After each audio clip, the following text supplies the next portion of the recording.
आजचे सत्कार मूर्ती, आपल्या सर्वांचे लाडके नेते, महाराष्ट्रातील एक अतिशय उमद आणि दिलदार नेतृत्व, आपल्या सर्वांचे दादा माननीय नारायणरावजी राणे साहेब, आमचे मार्गदर्शक आदरणीय नितीनजी गडकरी, श्री राधाकृष्ण विखे पाटीलजी, आशिष शेलारजी, राणे साहेबांना भक्कम साथ देणाऱ्या आमच्या नीलमबाईंनी, मंत्री उदय सामंतजी, नितेश राणेजी, निलेश राणेजी, सुनील तटकरेजी, रवी चव्हाणजी, प्रसाद लाडजी, दीपक केसरकरजी, प्रवीण दरेकरजी, प्रभाकर सावंतजी, दत्ता सामंतजी, मनीष दळवीजी, प्रमोद कामतजी, अतुल काळसेकरजी, प्रमोद जेठारजी, मंचावर उपस्थित सर्व मान्यवर, राणे साहेबांवर मनापासून प्रेम करणारे या ठिकाणी उपस्थित सर्व भगिनी आणि बंधूंनो, खरं म्हणजे राणे साहेबांच्या बद्दल विविध वक्त्यांनी अनेक गोष्टी या ठिकाणी सांगितल्या, पण मला हे सौभाग्य लाभलं की अनेक वर्ष महाराष्ट्राच्या विधानसभेमध्ये मी त्यांच्यासोबत काम करू शकलो आणि विधानसभेची कारकीर्द जी सुरू केली ती त्यांच्या नेतृत्वातच आम्ही सुरू केली. त्यावेळी आमच्या भाजपचे नेते गोपीनाथरावजी मुंडे होते आणि सभागृहामध्ये आमच्या सर्वांचे महायुतीचे नेते माननीय नारायणराव राणे होते. आणि आता जे काही या ठिकाणी सगळ्यांनी सांगितलं ते माझ्या डोळ्यांनी पाहण्याचा आणि माझ्या कानांनी ऐकण्याचा अनुभव मला हा घेता आला. मला त्याचा अतिशय आनंद आहे. मला आठवतं की सभागृहामध्ये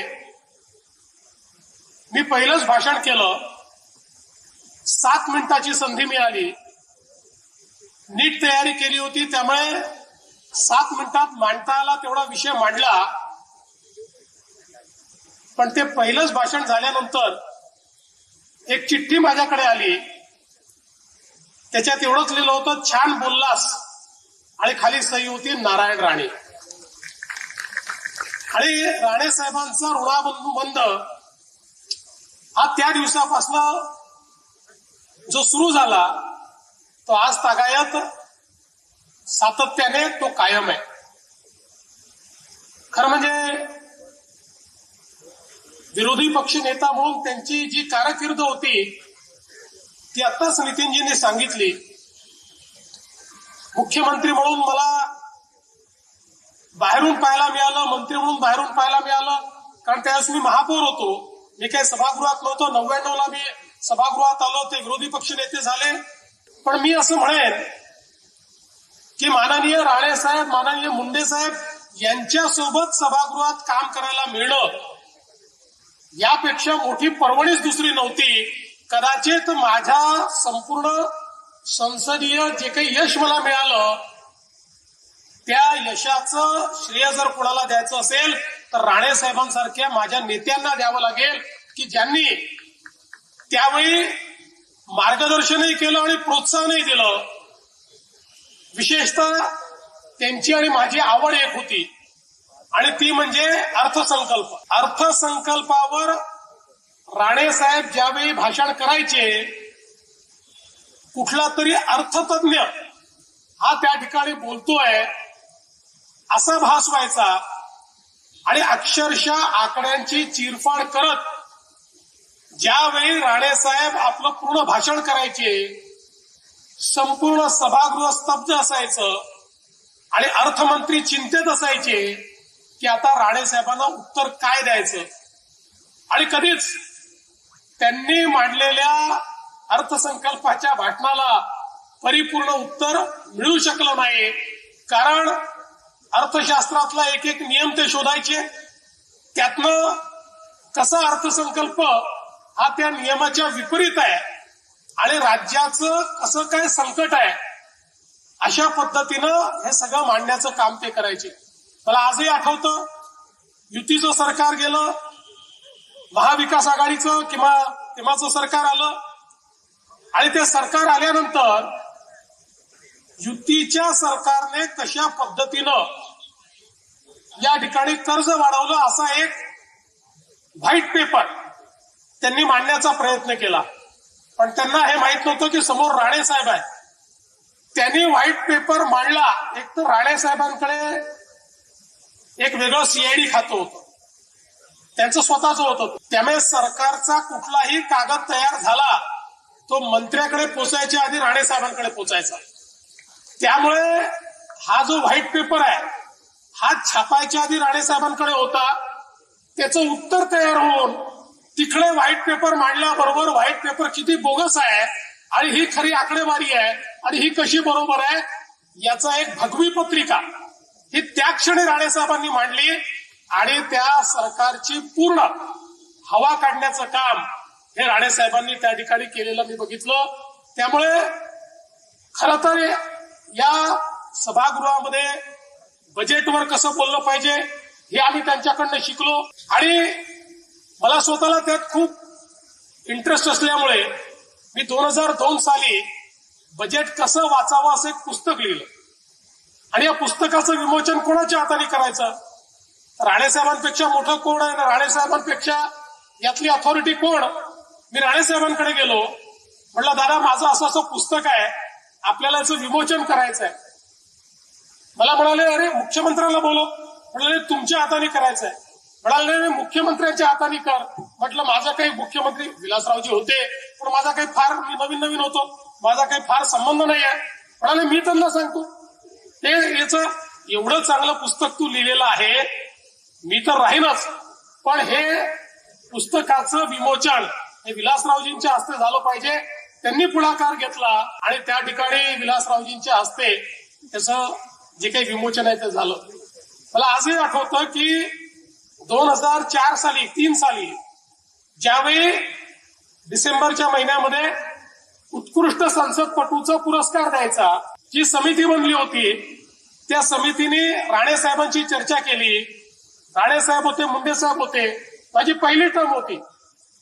पण त्यांनी सांगितलं की तुम्हाला जर या ठिकाणी परफॉर्मन्सवर आधारित उत्कृष्ट संसदपटू हा पुरस्कार द्यायचा असेल तर तो तुम्ही देवेंद्रला द्या आणि त्यांच्या शिफारसीने किंवा त्यांच्या पुढाकाराने मला त्या काळामध्ये उत्कृष्ट संसदपटू हा पुरस्कार पहिल्याच टर्म मध्ये त्या ठिकाणी मिळाला. खरं म्हणजे मी जसं मगाशी सांगितलं, राणे साहेब ज्यावेळी एकेका विषयावर बोलायचे, मला असं वाटतं की वाभाडे काढणं या शब्दाचा जो काही अर्थ आहे तो अर्थ म्हणजे त्यांचं भाषण असायचं आणि कुठल्याही मंत्र्यांनी फाईल सही केली की त्याच्यातली नोट राणे साहेबांकडे असायची आणि मग त्याच्यामध्ये जर काही गैरव्यवहार असेल, भ्रष्टाचार असेल तर मात्र राणे साहेब असं झोडपून काढायचे की त्यामुळे त्यांचा प्रचंड मोठा दरारा हा विधानसभेमध्ये आम्ही बघितला. मगाशी जसं तटकरे साहेबांनी सांगितलं, आम्ही सगळे त्यांचे सैनिक होतो आणि मला असं वाटतं की 99 ते 2004 हा महाराष्ट्र विधानसभेतला जो विरोधी पक्ष आहे हा त्याच्या आधीच्या इतिहासात झाला नाही आणि त्याच्या नंतरच्या इतिहासात झाला नाही. अशा प्रकारचा विरोधी पक्ष आमचा होता. आमचे नेते राणेसाहेब होते आणि आम्ही सगळे शिवसेना भाजपचे लोक आणि विशेषतः आम्ही सगळे तरुण आमदार असे तुटून पडायचो की त्या ठिकाणी सरकारला पळताभुई थोडी व्हायची. मी खरंच सांगतो आम्ही विरोधी पक्षात होतो पण कधी विरोधी पक्षात आहे असं वाटलं नाही, कारण राणे साहेबांचा दरारा असा असायचा की त्यामुळे आपणच सत्ता पक्षात आहोत असा भास आम्हाला व्हायचा. आम्हाला थांबवण्याची हिंमतच कोणामध्ये नव्हती, कारण आमचे नेते राणे साहेब होते. आणि म्हणून हे जे काही त्यांचं जे कार्य होतं त्यातनं इतक्या गोष्टी या शिकायला मिळाल्या. पलीकडच्या काळामध्ये खरं आहे की ते समोर गेले पण मंत्री म्हणून नाही. म्हणजे मला हे आठवतं की आता उल्लेख खरं म्हणजे करावा करू नये पण ज्यावेळेस भुजबळ साहेब गेले आणि भुजबळ साहेब गेल्यानंतर समोर गेल्यानंतर 99 ते 2004 मला आठवतं की इतका त्रास आमच्या बाकावरचे लोक भुजबळ साहेबांना द्यायचे. खूप भुजबळ साहेब हे पुरून उरायचे. पण राणे साहेब गेल्यानंतर मात्र कोणीही कधी त्यांना त्रास दिला नाही, कधी त्यांचा विरोध केला नाही. कारण तिथे बसलेल्या प्रत्येकाला हे माहिती होतं की राणे साहेब जे तिकडे गेले आहेत ते मनाने गेले नव्हते. जो प्रसंग त्यांच्यावर आला त्याचे आम्ही साक्षीदार आहोत की ज्यावेळी आम्ही सगळं प्लॅन करून आणि सभागृहामध्ये सरकारच्या मागण्या म्हणजे बजेट हे वोटिंग मध्ये पाडायचं असं ठरवून पूर्ण प्लॅन तयार करायचो आणि प्लॅन एक्झिक्यूट होणार.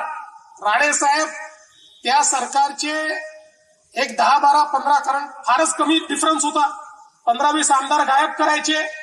त्यामुळे आमची संख्या त्यांच्यापेक्षा जास्त असायची आणि अशा वेळी अचानक कोणाचा आदेश यायचा मला माहिती नाही, पण 8-10 लोक निघून जायचे आणि राणे साहेबांनी केलेला प्लॅन हा त्या ठिकाणी दुर्दैवाने तो आम्हाला परत घ्यावा लागायचा.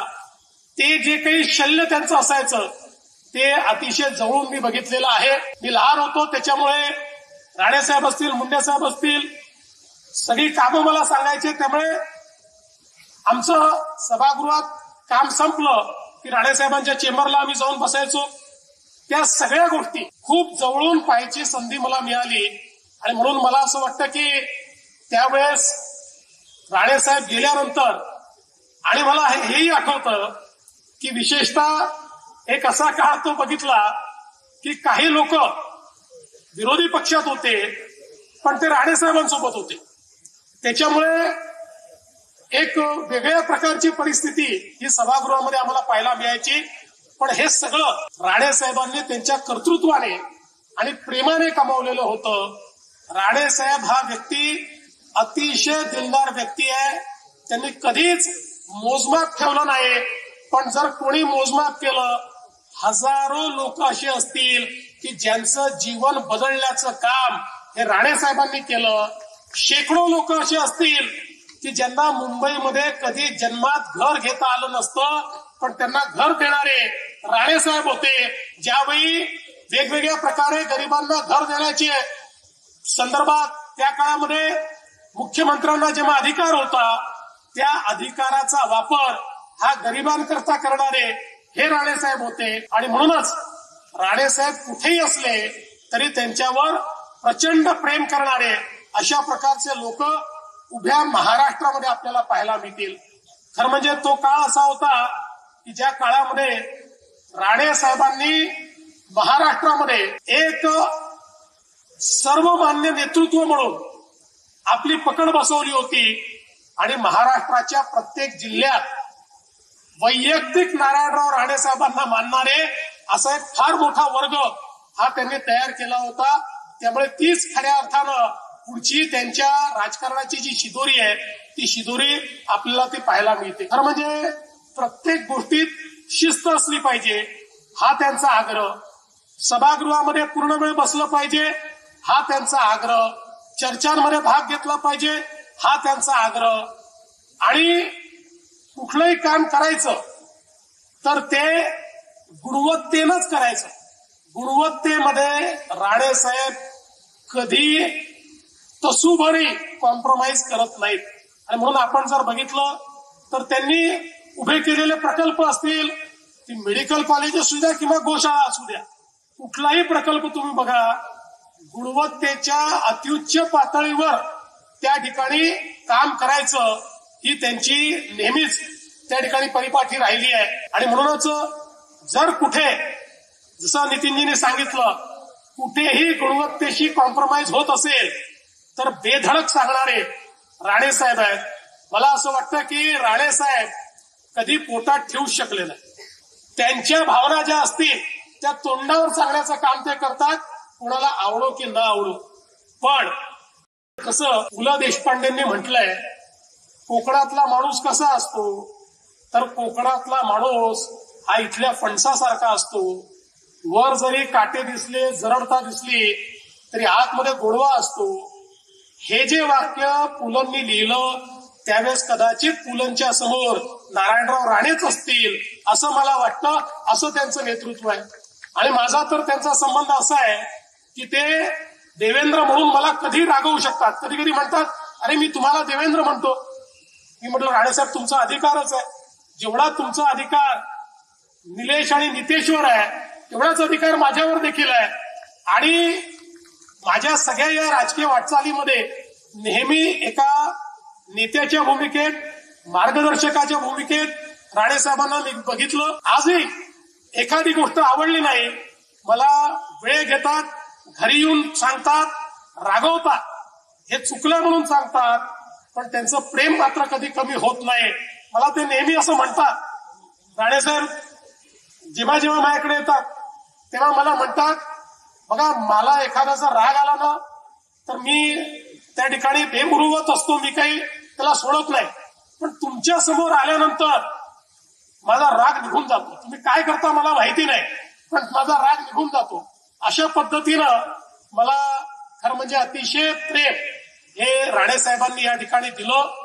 आणि राणेसाहेबांचा खरं म्हणजे मी असं म्हणेन या सगळ्या यशामध्ये, या वाटचालीमध्ये खऱ्या अर्थानं नीलम बहिणी ज्या आहेत, हे जे लेडी लक आहे हे अत्यंत महत्वाचं असं माझं मत आहे.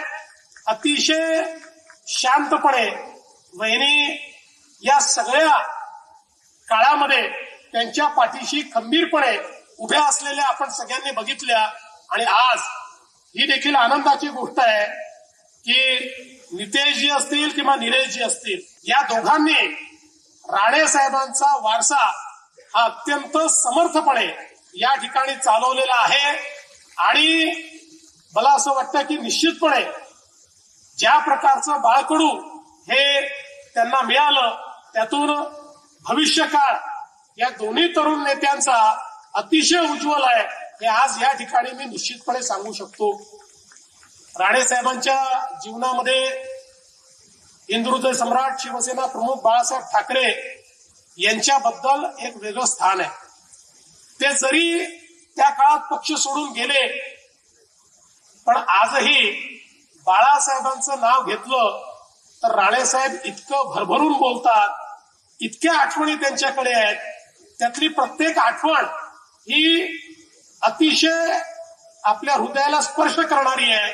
आणि मला असं वाटतं की त्यांच्या जीवनामध्ये तो जो काही आशीर्वाद श्रद्धेय बाळासाहेबांचा मिळाला तो ते कधीच विसरले नाहीत.